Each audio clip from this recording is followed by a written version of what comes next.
Oh yeah, your favorite cousins are back. We are live. Welcome back to the Silver Boys podcast. I am your host, Cam Silver. And I am your co-host, Kyle Silver. And Kyle, we had ourselves a pretty good week. Yes, sir. This week seems to be almost, even better week. Maybe even the same week. I don't know. Hey, man, it's just nothing but the three-headed monster going crazy. College football, we got basketball preseason back. You know what I'm saying? We got NFL always. Oh shoot, can't forget about the MLB playoffs right now. The postseason's going crazy right now. Some surprises there. Just going to the top. Arizona just swept out the Los Angeles Dodgers. The Phillies are on the brink of reaching the NLCS, beating the top team in the league in Atlanta. See the Astros look strong per usual, 7 straight ALCS. So what can you really say about that? Can't say nothing about that. And the Rangers surprisingly get past the Rays, and after that they get past the Orioles, who was the #1 seed in the American League. So the postseason, per usual, in every sport is always the best because you really don't know what's going to happen. Yep. But let's get into it. So, get into the NBA. Gotcha. At first I was gonna say let's do like Wemby. Let's do Wemby's first game against Chet or whatever. But ESPN officially dropped their top 100. Yes, they did. Seen that when I woke up in the morning. Yes, I did. And per usual, they're always gonna make some splashes, stir up some conversation, stir the pot up. So, is there anybody that you think deserves to be in the top 10, or anybody that in general where you think that they deserve to be in different place?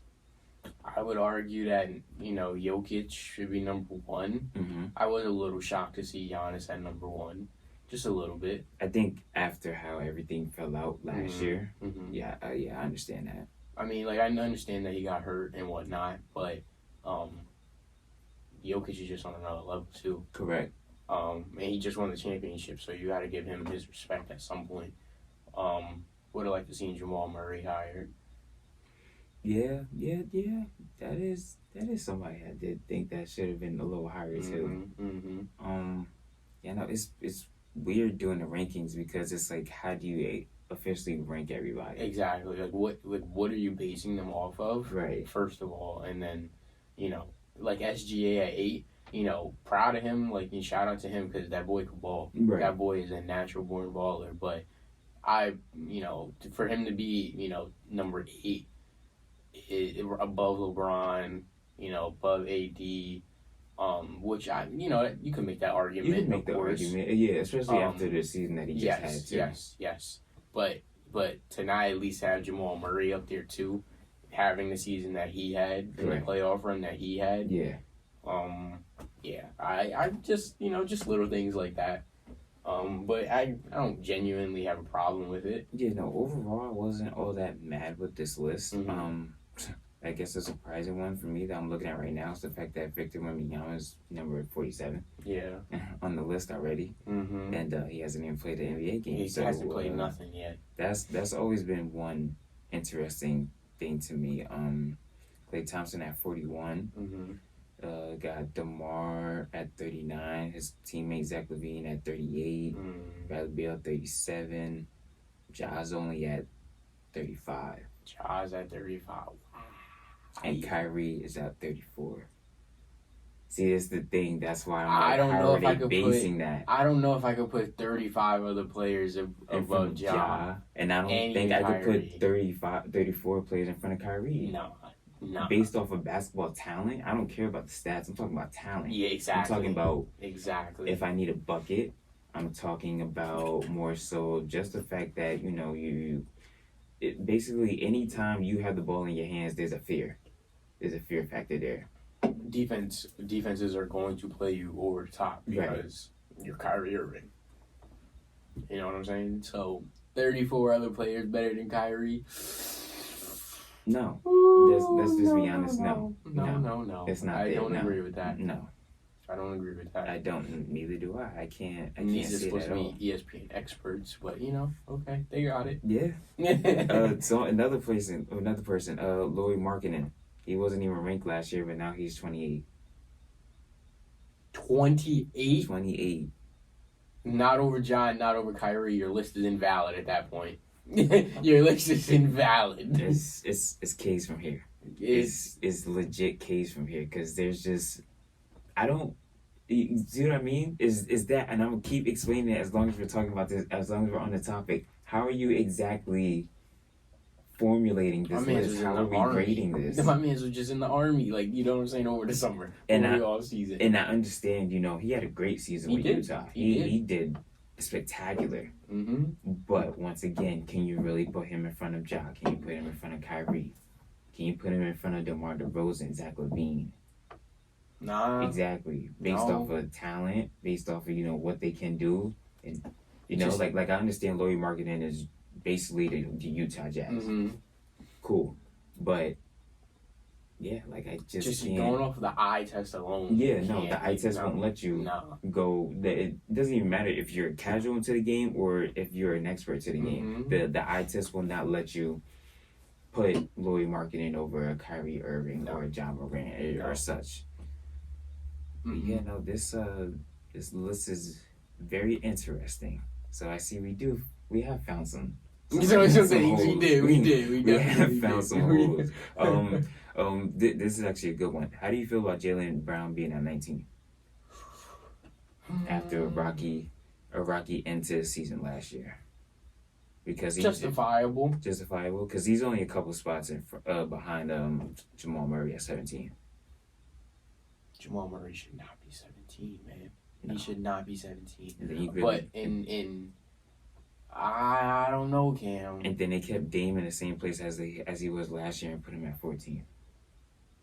After he basically had like his highest scoring averages of 32 points per game and scoring 50 plus points 3 times. Yeah, that's iffy. That's shaky. That's iffy. Yeah. Right in front of him is Anthony Edwards, which you can make an argument you for. Could. I'm not mad at that one. You could. I can make, Edwards is a dog. Like, he's the Minnesota franchise. Yeah. He was the franchise of the USA team. Like, basically coming over to FIBA World Cup. Like, basically. He was that guy. So I could see that one. I'm not mad at that one. And then Devin Booker just on the outside of the top 10 at number 11. Which I don't think I can really make an argument for that one. No, I can't either. I can't either. I like that one, but it's not anything, new. I just find it crazy. I just want to say something. I find it crazy how, 4 out of the top 5 guys are from overseas too. Like, you got Giannis, Jokic, Embiid, and then Doncic, Luka. Yeah. Like, that's crazy to me. Yeah. To see that, like, that's the evolution of the game and just to see, like, how these European players and, these overseas players are coming over and, like, taking over. Thank you to the Dream Team. Yeah. Yeah. So it shows that, like you said, it shows that there's not much of a gap anymore between, USA basketball and international basketball. Mm-hmm. It's all, they're all catching up now. They are. Yeah, no. It's a different type of basketball that they play, too. So, it's completely different. Right. Hey, we gonna get right, though, in Paris. We gonna get right. I'm not worried. I ain't worried. The Olympics is gonna be something. The Avengers are assembling, people. The Avengers are assembling. They are indeed. But let's get. Yeah, as a matter of fact, we'll skip over Wemby. Wemby had a great night, by the way, against Chet. Chet had a great night against Wemby. Yeah, they both had a great night against each other. So. Yes, they did. They both had a pretty strong night against each other. I'm trying to get to the stats real quick. Wemby played 19 minutes. He had 20 points. Block. He had 2 steals. He had 5 rebounds. So not too bad. He was also 2 of 5 from the 3, 8 for 13 from the field. But going to Chet had himself a pretty good night as well.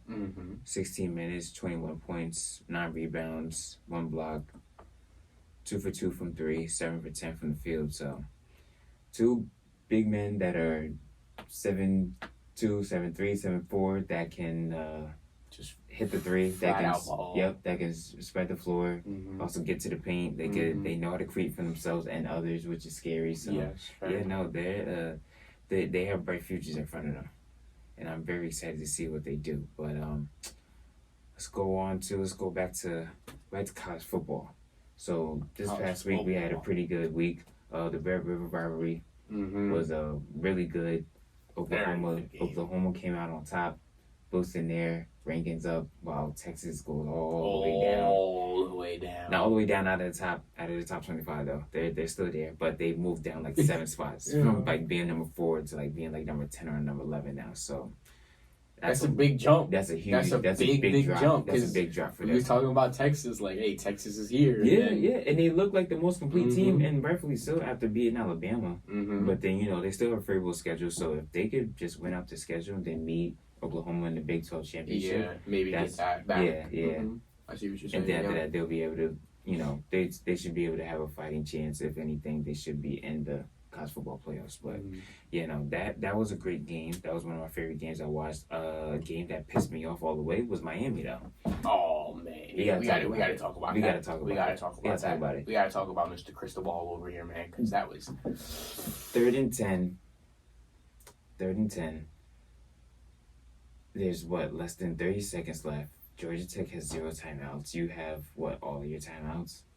If anything, if everybody's still for some unknown reason confused because we're at the end of the game, it was an ugly game. It was a game that we weren't even supposed to win, but hey, we're here. We're up by 3. What do? When God gives you an opportunity, what do? You take it, right? You're supposed to. Yeah. You're supposed to. Yep. God gave you a gift and said, hey, we know you wasn't supposed to win this game, but it's okay. Here, just take this knee. What do?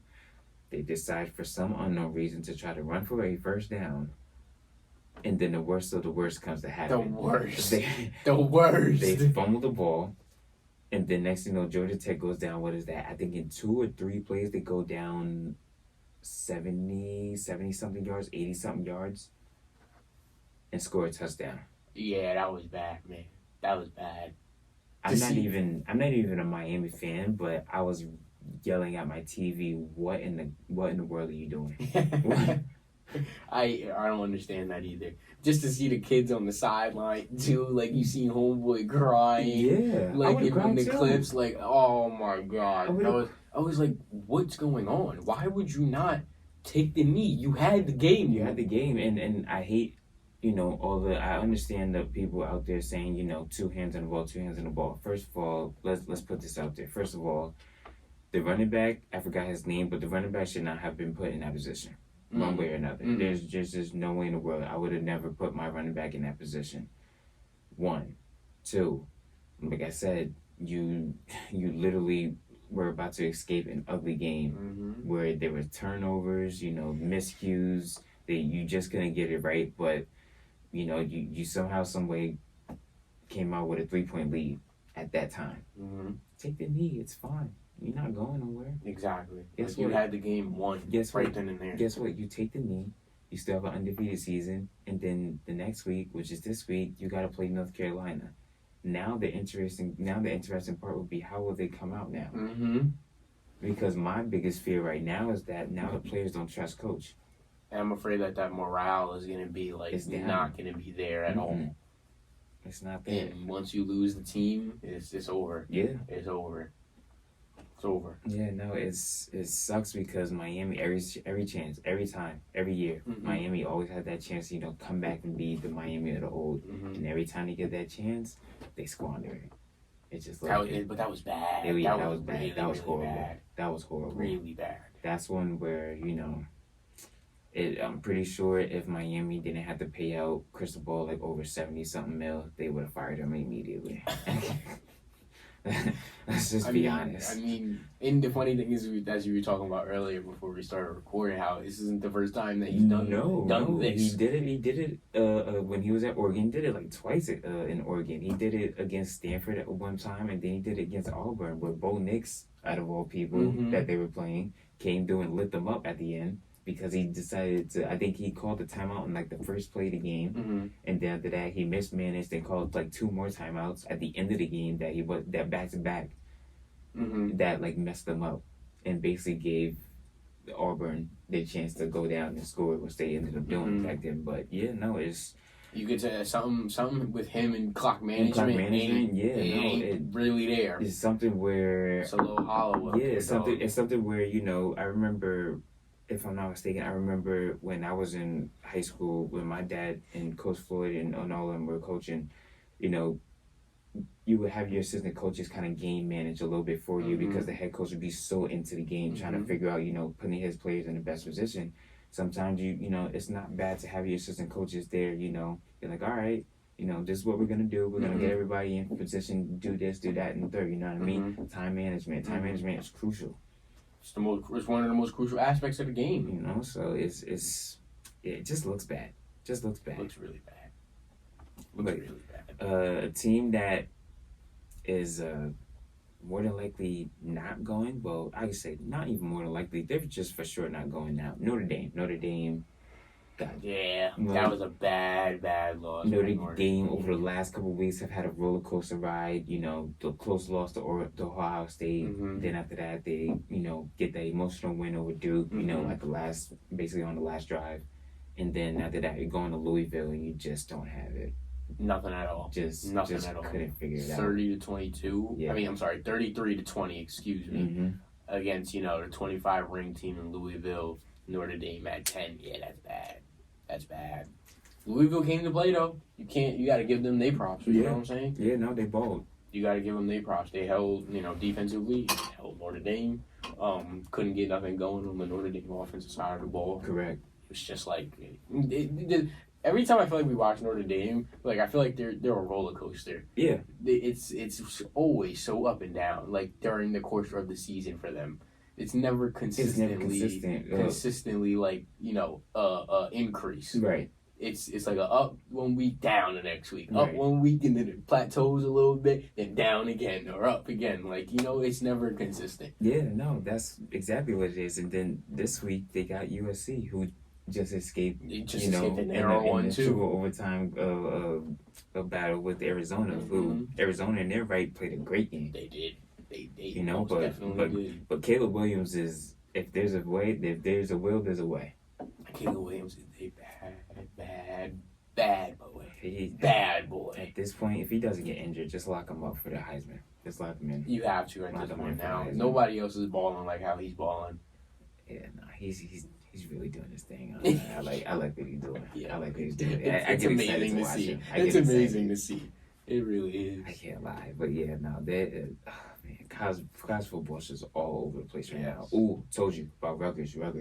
They took a loss to Wisconsin. It wasn't that bad of a loss either. It was just the fact that they got their stops when they needed to. It was just the offense. The offense was sputtering. They just couldn't figure it out. But they got Michigan State this weekend, which would be very big if they can get this win. They need this win. They do need this win. If they can get this win, and then potentially getting Indiana next weekend, then they're still bowling. Yeah, but we knocking pins down. Yeah, let's go Rutgers. We knocking pins down. Jesus, let's go. It's the last 2 weeks until we see the gauntlet of Ohio State, Iowa, Penn State, and Maryland. So and Maryland almost had their way with Ohio State. So.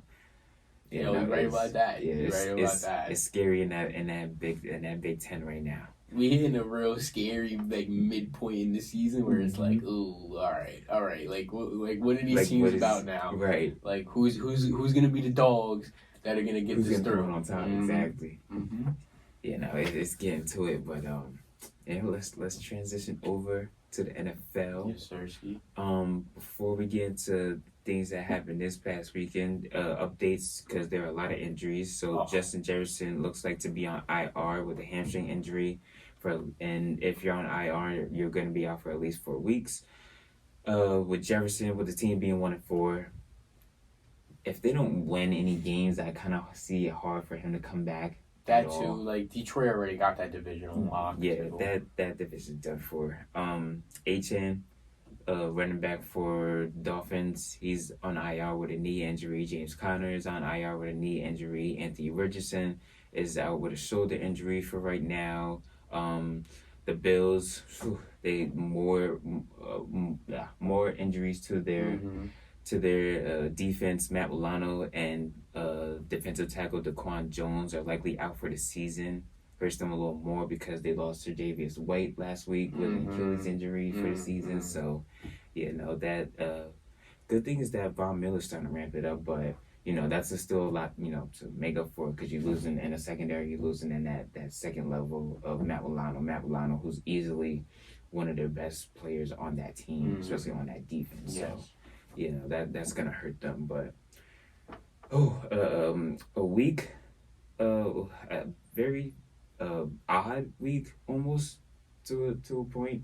I would say most definitely. It kind of started an off odd week. Kind of started off odd with Chicago going off on the Commanders. 40 burger. Going crazy on the Commanders. Ended off the way that I think we all knew it would. Cowboys just are not them boys. Let's just be honest with you. Like, I don't know what to tell y'all. 42-10, really? We tried to tell you. Really? Everybody was sitting there talking about, oh yeah, the Cowboys are good this year. I know they're good, but are they great? No. No. When it comes down to Dak having to be that dude, no. No, he's not that dude. Their number one receiver isn't even a number one receiver. Like CeeDee Lamb, right? CeeDee Lamb is not. Yeah, he's not. Only 4 receptions for 49 yards. Really? Yo, the funniest thing is just Dak throwing 3 interceptions though. After Stephen A. predicted him to throw 2. Oh my God! When he got the second one, I know he was happy. Once he got that third, nah, the third one was like, bro, these are like bench players that you're throwing the ball like to. It's bad. You're throwing the ball. I was like, bro, like the defense is full of guys that are second and third stringers, and the fact that you're throwing an interception to them kind of shows me everything I need to really know. You are not him. And then Micah going on like, oh, it's personal now because George Kittle was wearing his Dallas shirt. It should have been personal during the game. It should have been personal before that. He didn't even need to wear the shirt. It should have been personal. Yeah, y'all just lost to them last year. Dude. And then they put up 42 on you on that historically great defense. And how is it already going to become personal? Bro, he got into the end zone 3 times. 3 times. Isn't your job as a defense to stop him? After the first time we get into the end zone, I'm like, all right, well, we got to figure that out. Brock Purdy was carving up that defense and being able to run the ball. What were we saying with that Arizona game? Run the ball at them. Run the ball. Don't even try to go to the outside. You go straight up the gut. And it wasn't even... And what's it called? They was giving it to McCaffrey, and they also had, Mason, too, So they had a 2-headed monster just doing as they pleased over there. Yeah. And then after that, what would happen? You draw them in with the run. After that, you're able to do the play action. You're able to roll out to whichever side you want to go on, to the left or the right, depending on whichever way the play is going. Giving it to Kittle. Kittle's just running in for a touchdown. Ayuk is running all over the place. Deebo Samuel doing as he please. Like, how are you supposed to stop that? You're supposed to score points. That's what you should do. Yeah, but what happens when your defense can't get pick sixes, they can't force fumbles, and they're actually playing a team that actually knows how to hold on to the ball, that knows to take care of the ball? What are you doing against a team who has been there, done that against you already? Yep.